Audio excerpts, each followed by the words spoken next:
Om Shanti. Topic जितना ही सरल लगता है उतना ही प्रैक्टिकल करने लिए कठिन है, परंतु एक बार जो इसके सुख को अनुभव कर लेता है उसको निरंतर इस पर आगे बढ़ने के लिए प्रेरणा मिलती रहती है। बहुत सुंदर विषय है ये एक्सपेरिमेंट करने का भी।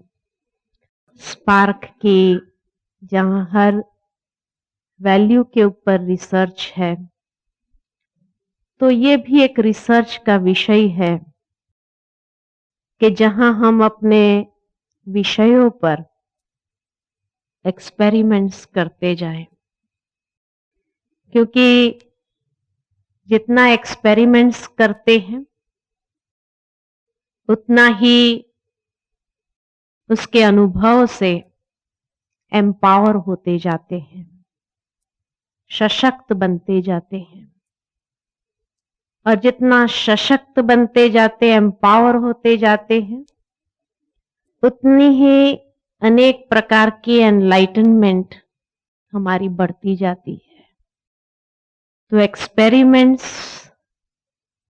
enables us to empower ourselves. Empowerment brings enlightenment, and enlightenment brings enjoyment. तो जब इंसान आनंद का अनुभव करने लगे अंत में, क्योंकि आध्यात्मिक जीवन की अगर सर्व है तो वो है आनंद का अनुभव, जिसके लिए बड़े बड़े महर्षियों ने भी आनंद का अनुभव करना चाहा, परमानंद का अनुभव करना चाहा। कि वो आनंद क्या है, भले उसका ज्ञान नहीं था, उन्हें अनुभव नहीं था, लेकिन वो अनुभव इसलिए नहीं था क्योंकि उन्होंने शायद एक्सपेरिमेंट में कहीं कमी कर दी, और इसलिए वो एक्सपीरियंस नहीं था। एक्सपीरियंस न होने के कारण वो एम्पावरमेंट नहीं था। एम्पावरमेंट ही जहां नहीं था वहां एनलाइटनमेंट नहीं था, और इसीलिए एंजॉयमेंट नहीं था। तो ये एक ऐसा विषय है जो हमें एक्सपेरिमेंट करना है। अपेक्षा कम, दुआ दो और दुआ लो। तो एक्सपेक्टेशंस कम कि मुझे दुआ मिले, उसके पहले हम देवे।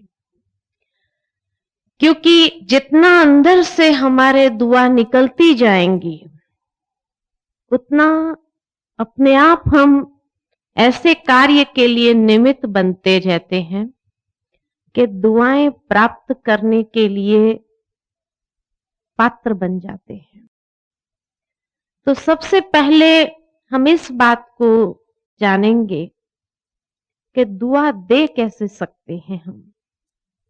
उसके लिए उसके महत्व को जानना जरूरी है, क्योंकि जितना अपने अंदर उसके महत्व को जानते हैं, उसके बारे में हम जागृत है, वो स्थिति फिर दुआ देने वाली बन जाती है अपने आप। जब दुआएं मिलती है तो उसका प्रैक्टिकल एक्सपीरियंस क्या है। हमारे पास अगर दुआओं का खाता जमा है, बाबा भी हमेशा यही कहते हैं जमा करो। तो दुआओं का खाता अगर हमारे पास जमा है तो उससे हमें क्या फायदा होगा, क्योंकि हर इंसान पहले अपने फायदे के लिए जब देखता है, जहां अनुभव है वहां फिर करना उसके लिए नेचुरल हो जाता है, क्योंकि जो प्राप्ति मुझे हुई औरों को भी मिले, और इस प्राप्ति को आदान प्रदान से हम बढ़ाते जाते हैं, और बढ़ाते हुए उसको और अच्छे से अच्छे अनुभव के लिए जैसे एक माहौल तैयार कर देते हैं।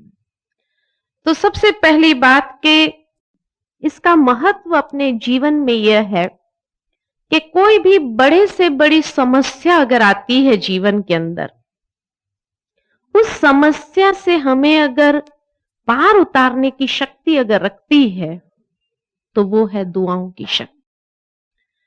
शायद कई बार दुनिया के अंदर भी ये कहावत सुनते हैं कि किसी को जबरदस्त अगर एक्सीडेंट होता है और अगर वो बाल बाल बच जाता है, उसको एक खरोच तक नहीं आती है, तो क्या कहते हैं, किसी जन्म का ऐसा जमा का खाता उसका था, और वो जमा कौन सा जमा, उसके पास ऐसी दुआओं की शक्ति का जमा का खाता था कि जिसने उसको उभार लिया, बचा लिया, कि उसको एक खरोच तक नहीं आई। एक्सीडेंट देखते हैं, गाड़ी की हालत देखते हैं तो लगता है इसमें कोई नहीं बचा होगा।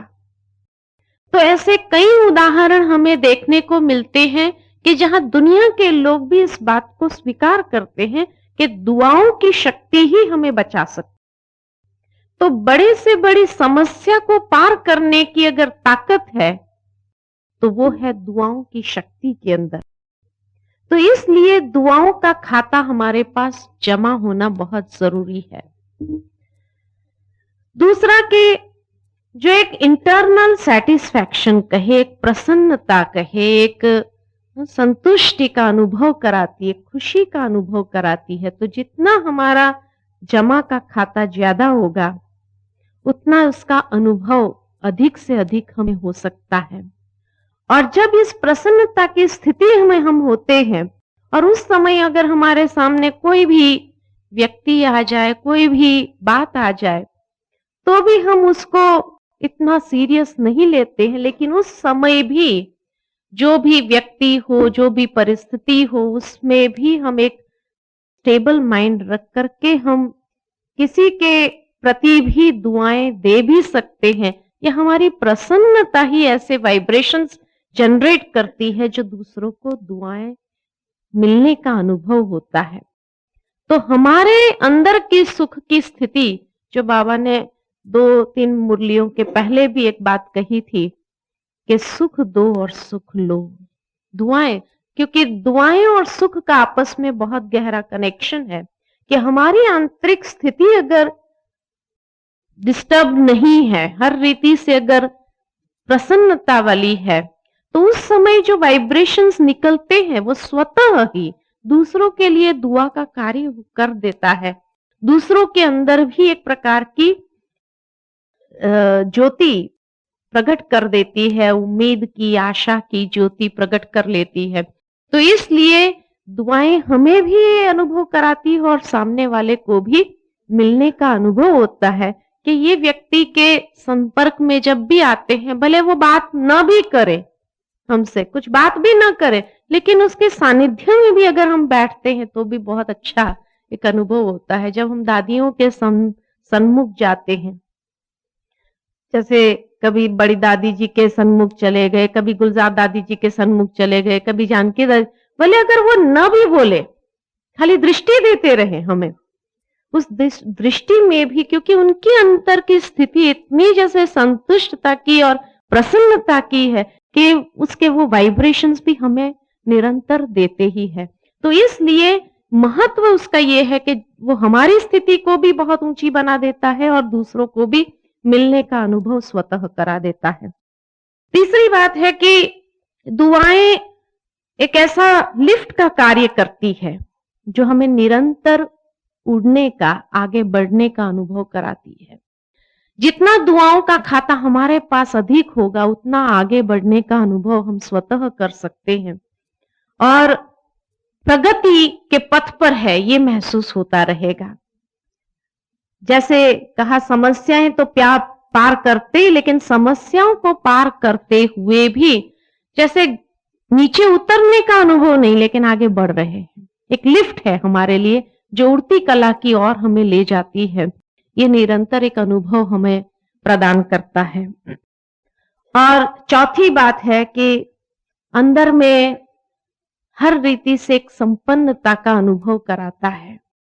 संपन्नता खाली बाह्य रूप से नहीं, लेकिन भीतर से भी, जैसे गुणों से, शक्तियों से जैसे हम संपन्न है, ये हमें महसूसता निरंतर आती रहती है। कोई शक्ति की कमी मेरे अंदर नहीं है, कोई गुण की कमी नहीं है। ये महसूस होता है कि जिस समय जो परिस्थिति आती है उस समय हम वो परिस्थितियों को पार करने की शक्ति रखते ही है और हमें जैसे एक रास्ता अंदर से मिल जाता है, ऐसा एक अनुभव कराता है।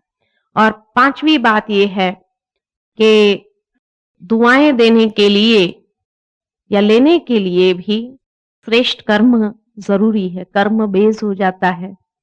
और वो स्थिति वाला जो कर्म होगा, संपन्नता, प्रसन्नता वाली स्थिति वाला उस समय जो हम कर्म करते हैं, वो कर्म एक यादगार बन जाता है।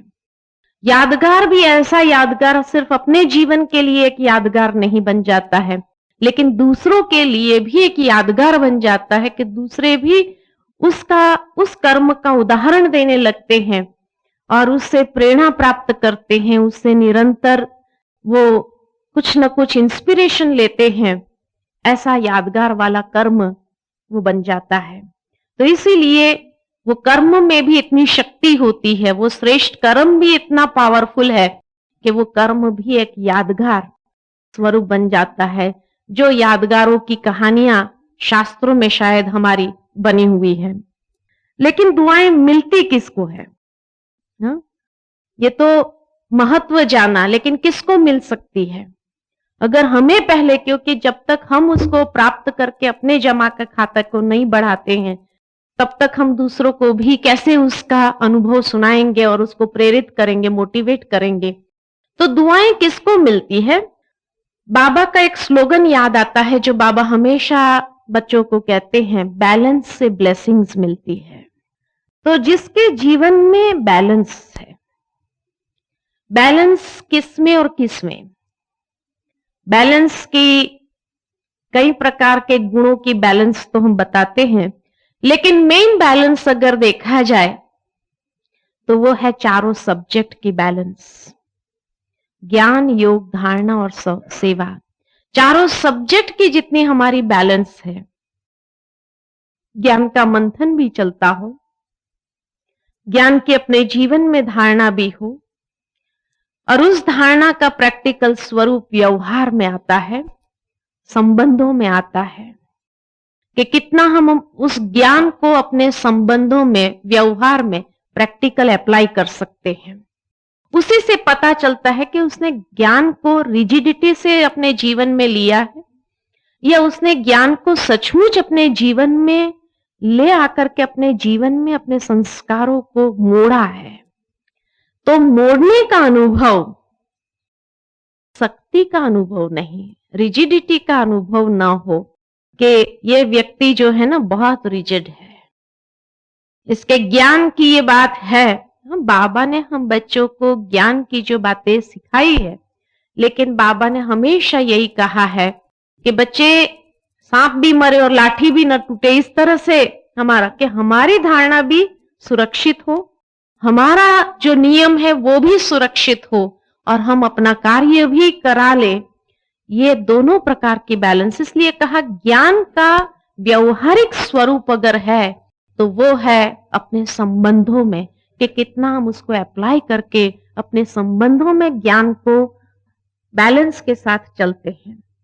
योग के सब्जेक्ट की बैलेंस है कि ये भी नहीं कि बस योगी के जो भी देखे वो यही कहे कि बस इसको और कुछ सूझता नहीं, सारा दिन वहीं बैठा रहता है।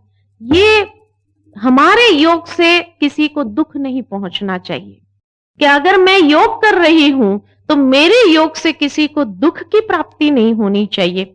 लेकिन योग का सब्जेक्ट ये है कि जितनी हमारी बुद्धि को वो युक्ति युक्त बनाता है, राजयुक्त बनाता है, ज्ञान बुद्धि को राजयुक्त बनाता है, तो योग हमारी बुद्धि को योग युक्त, युक्ति युक्त बना देता है।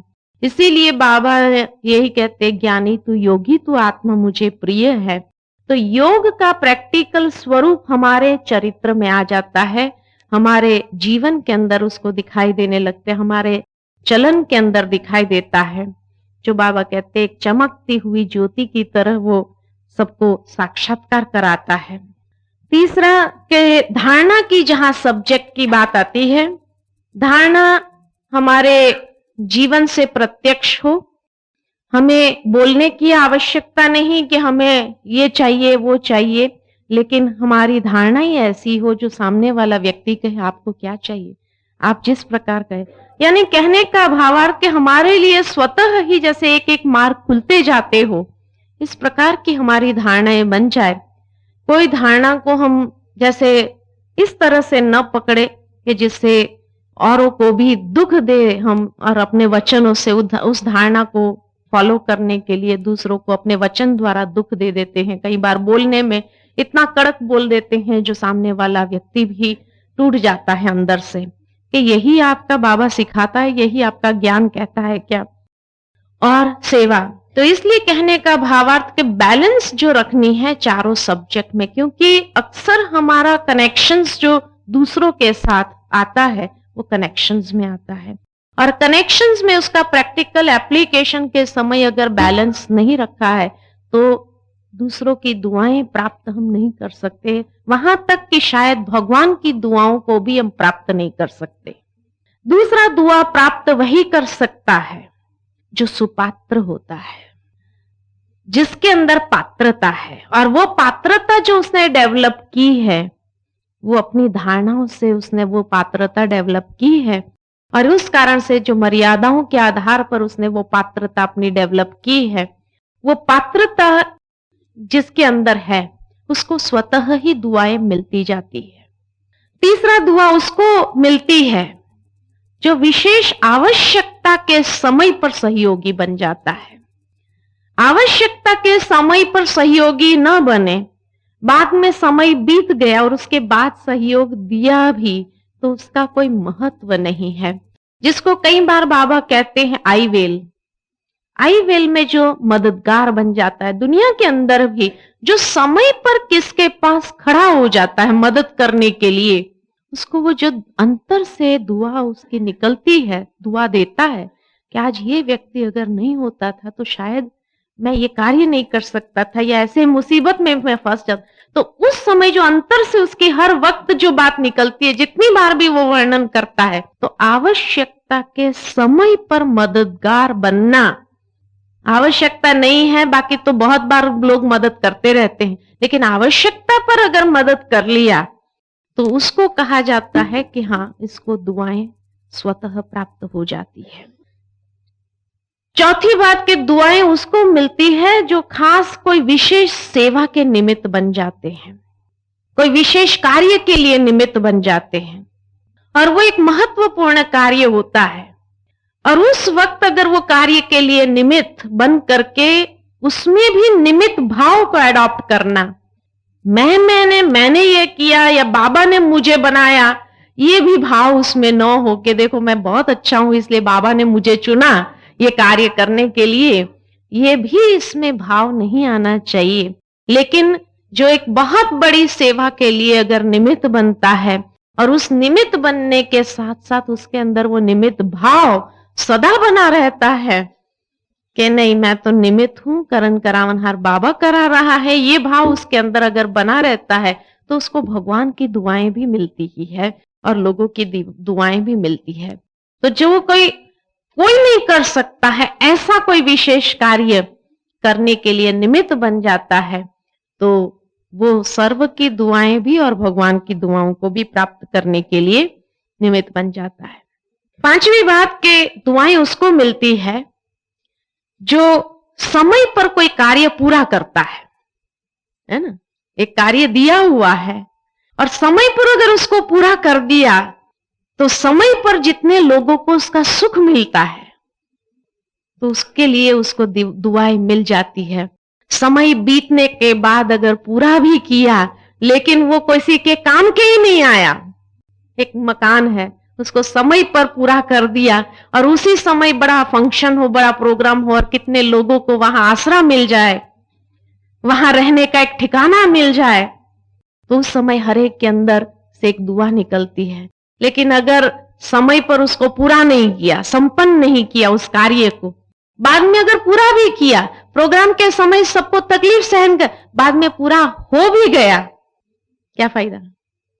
तो समय पर कार्य को संपन्न करना, इसीलिए बाबा कई बार डेट हम बच्चों को ही फिक्स करने लिए कहते हैं कि समय पर कार्य को संपन्न कर दो। ऐसे आप अपने आप में भरोसा रखो कि कब तक हम संपन्न कर सकेंगे। तो एक है आवश्यकता के समय पर कार्य में खड़ा हो जाना, और फिर आवश्यकता के हिसाब से कार्य को संपन्न कर देना। इतनी कमिटमेंट जिसकी हो अंदर से, उसको दुआ मिलती है कि भाई दिन रात एक करके इसने समय पर कार्य पूरा कर दिया, और पूरा कर दिया तो उसकी जैसे हर एक के अंदर से दुआएं स्वतः निकलती रहती है और स्वतः उसको मिलती जाती है। छठी बात कि दुआएं उसको मिलती है जो दूसरों को खुशी दे सकता है, सहारा दे सकता है, ठिकाना दे सकता है, उसका के लिए समय पर आधार बन सकता है। जब कोई खास करके टूटा हुआ हो, हिम्मत हारा हुआ हो, उस समय उसको हिम्मत के 2 वचन कह दिए तो वो जिंदगी भर याद रखता है, और वो एहसान हमेशा मानता रहता है कि ये व्यक्ति ने समय पर मेरी हिम्मत को बांधा, समय पर मुझे खड़ा किया। मैं गिर रहा था, खड़ा किया, खड़ा किया। गिराना किसी को तो बहुत आसान है, लेकिन गिरे हुए को एक हाथ देना, एक अंगुली दे करके उठाना, यह है दुआ का कार्य। इसीलिए कहा कि दुनिया के अंदर जो अक्सर लोग धक्का मारने का कार्य करते हैं, हम ब्राह्मणों का कर्तव्य ये हो जाता है हम किसी के लिए सहारा बन जाए, टूटे हुए को उठाएं, हम फिर से उसको हिम्मत प्रदान करें, फिर से उनके अंदर आशा प्रदान करें कि नहीं, हम कर सकते हैं, हम उठ सकते हैं, हमारे अंदर वो ताकत है, वो शक्ति है, और उसकी स्मृति से वो शक्ति को फिर से उजागर करें और उसको आधार दे करके फिर से उठाना। ये है बड़े से बड़े दुआ प्राप्त करने के लिए पात्रता। 7वीं बात कि दुआ उसको मिलती है जिसके अंदर मन की स्वच्छता हो, भोलापन हो एक, और जितना उसका मन साफ है, अगर अंदर में हेरा फेरी है, अंदर कुछ बाहर कुछ, उसको कोई लाइक नहीं करता है। लाइक ही सिर्फ नहीं करता है, लेकिन उसके प्रति कभी भी अच्छे वाइब्रेशन भी नहीं आते हैं, कहेंगे इसे 2 कदम दूर रहो, ज्यादा अच्छा है। लेकिन जो भोला होता है, जो स्वच्छ है, जो अंदर है वही बाहर है, तो उसके प्रति हर एक के अंदर से निकलता है, नहीं ये व्यक्ति कभी ऐसा कर भी नहीं सकता है, इसका जो अंदर होगा ना वही बाहर होगा।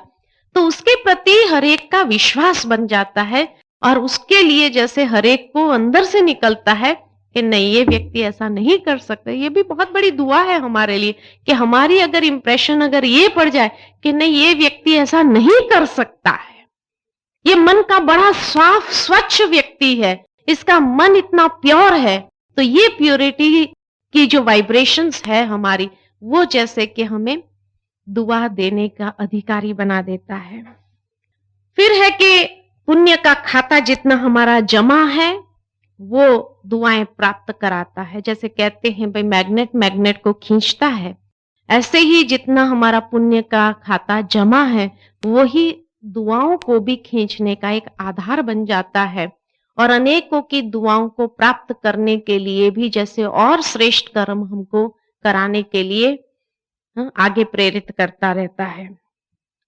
9वीं बात यह है कि दुआएं प्राप्त करने का और एक आधार है, वो है बड़ी दिल, बेहद की भावना। बड़ी दिल जिसके अंदर है उसके लिए कहावत है कि मिट्टी भी सोना हो जाती है। जिसका हाथ सदा देने के पोज में है, सदा दातापन के स्वरूप में है, उसको स्वतः मिलता जाता है। कई बार हम प्रोग्राम्स करने साथ में जाते हैं तो हमारे साथ में डॉक्टर्स लोग होते हैं। डॉक्टर प्रेम मसंद की हमेशा ये बात बहुत अच्छी लगती है, वो कहता है हर एक को कि जितना होल्ड करने की कोशिश करते हैं, पकड़ने की कोशिश करते हैं हम, धन को पकड़ने की कोशिश कर देने के लिए जैसे बड़ी दिल नहीं है, कुछ भी पकड़ना है, मुझे चाहिए पकड़ने की जिसके अंदर वृत्ति है, उसका हार्ट में भी वो जैसे इकट्ठा होने की वृत्ति स्वतः बन जाती है, और इसीलिए उनको हार्ट अटैक्स आते हैं। तो जितनी बड़ी दिल है बहने वाला होता है। तो इतना सबको पसंद आती है ये बात कि इकट्ठा करने की मनोवृत्ति वो हृदय के अंदर भी वो कोलेस्ट्रॉल को इकट्ठे करने के लिए जैसे मजबूर कर देता है और इसीलिए ब्लॉकेजेस शुरू होते हैं। सारा खेल मनोवृत्ति का शरीर के साथ भी जुड़ा हुआ है, दोनों का आपस में बहुत गहरा कनेक्शन है।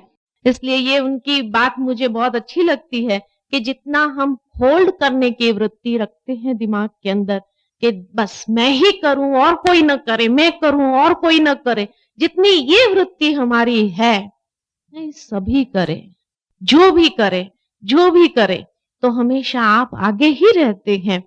लेकिन जितना उसको पकड़ने की कि भाई मेरे सिवाय कोई नहीं करे, मेरे सिवाय कोई नहीं करे, उतना उसका कोलेस्ट्रॉल भी इकट्ठा होता जाता, वो अंदर में जमा होता जाता और एक न एक दिन उसको हार्ट अटैक जरूर आता ही है, ये गारंटी है ना।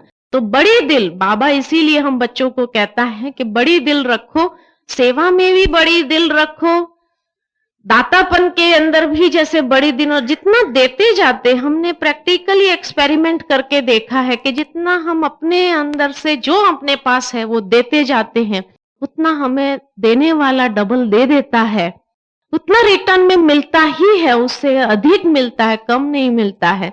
देते जाओ और आपको अधिक मिलता ही जाता है। ये प्रैक्टिकल एक्सपेरिमेंट है कि बाबा किसी न किसी को जैसे निमित्त बना करके भी हमारे पास वो चीज भेज देता है कि नहीं ये पात्र है, उसको देंगे तो ये इसका सफल करेंगे। तो इसीलिए हाँ, बड़ी दिल का मतलब ये भी नहीं है कि हम वेस्टेज करें, हाँ, लेकिन बड़ी दिल का मतलब ये है कि हम उसको सफल करें, सही जगह पर, सही स्थान पर, सही रूप से, सही रीति से उसको अगर सफल करते हैं तो सफलता हमें सफलता दिलाती ही है, सफल करने से सफलता मिलती ही है। इसीलिए बड़ी दिल ये भी दुआओं के लिए हमें पात्रता बना देती है। और 10वीं बात अगर है कि दुआओं का पात्र वही बन सकता है जिसके अंदर हिम्मत है, साहस है। क्योंकि कोई भी कार्य करना होता है जो असंभव कार्य होता है खास करके, और असंभव कार्य अगर करने के समय हिम्मत रखी, साहस रखी, बाबा हमारा मददगार है, परमात्मा हमारा मददगार है, ये हम दुनिया वालों को भी कह सकते हैं कि हिम्मत मर्दा तो मदद खुदा, ये स्लोगन है। और उस हिम्मत के साथ साथ एक और स्लोगन साथ में जोड़ देते हैं जो दुनिया का ही विशेष करके एक स्लोगन है, बाबा का भी स्लोगन है कि नियत साफ तो मुराद हासिल। एक तो हिम्मत मर्दे मदद खुदा, और उसमें भी हिम्मत से कार्य करो लेकिन उसमें नियत हमारी साफ हो। जितनी नियत हमारी साफ है उतनी हमें मुराद हासिल होती ही है, या आगे बढ़ने के लिए हमें जैसे एक स्कोप मिल जाता है। तो इसीलिए जो हिम्मतवान है, बड़े से बड़े असंभव कार्य में जो हिम्मत अपनी दिखा करके आगे बढ़ता है, तो वो हिम्मत से बहुत कुछ कार्य कर लेता है। और जो हिम्मत रख के चलने वाले, हिम्मत रखने करके कार्य करने वाले हैं, उसको सहयोग देने वाले भी बहुत मिल जाते हैं, उसके सहयोगी बन के नहीं ये व्यक्ति हिम्मत रख करके आगे चलेगा, माना वो दूसरों के लिए भी लीड करने के लिए एक लीडर बन जाता है, हो की बात है। और इसी से ही वो जीवन में आगे बढ़ता है।